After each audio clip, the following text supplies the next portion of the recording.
Pada segmen video ini, saya akan menjelaskan tentang kecepatan pengintian homogen. Jadi, pada video ini akan dibahas aspek kinetika proses pengintian dan pengaruh dari temperatur aging pada proses pengintian homogen. Pada proses aging akan terdapat undercooling sebesar delta T, yaitu selisih antara temperatur equilibrium saat mulai bertransformasi atau TE dengan temperatur aging yaitu T1. Siklus termalnya dapat seperti ini, yaitu didinginkan cepat ke temperatur kamar, kemudian dinaikkan ke temperatur aging T1, atau didinginkan cepat langsung ke temperatur aging T1, kemudian ditahan temperaturnya. Undercooling ini akan memberikan gaya dorong pengintian sebesar delta GV seperti ini, yang berharga negatif dan mendorong berlangsungnya transformasi dari alfa menjadi alfa plus beta. Dari kurva energi bebas terhadap temperatur dapat dilihat bahwa semakin tinggi nilai delta T atau undercooling, maka delta GV akan meningkat. Gaya dorong pengintian akan meningkat sehingga energi barrier pengintian delta G bintang akan lebih rendah, seperti telah dibahas sebelumnya. Jadi proses pengintian akan lebih mudah pada temperatur aging yang semakin rendah. Lalu, kecepatan pengintian homogen atau N-homogen dapat diturunkan seperti ini. Misalkan konsentrasi kimia dari inti kritis C bintang adalah bentuk eksponensial dari energi barrier pengintiannya, di mana C0 adalah jumlah atom persatuan volume dalam fasa baru. Harga K di sini adalah R dibagi N, di mana R adalah tetapan gas dan N adalah bilangan Avogadro. Dan bila setiap inti dapat dibuat inti kritis pada kecepatan F per detik, maka N homogen adalah frekuensi dikali konsentrasi inti kritisnya.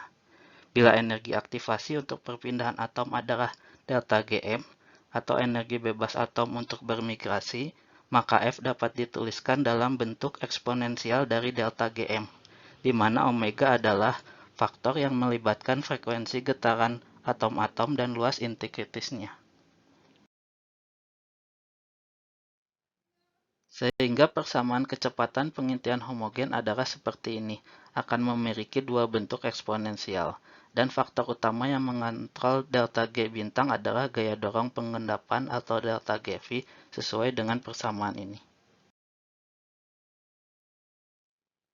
Kemudian, bentuk eksponensial ini akan semakin meningkat dengan menurunnya temperatur, dan nilainya adalah 0 sampai suatu undercooling kritis delta Tc dicapai.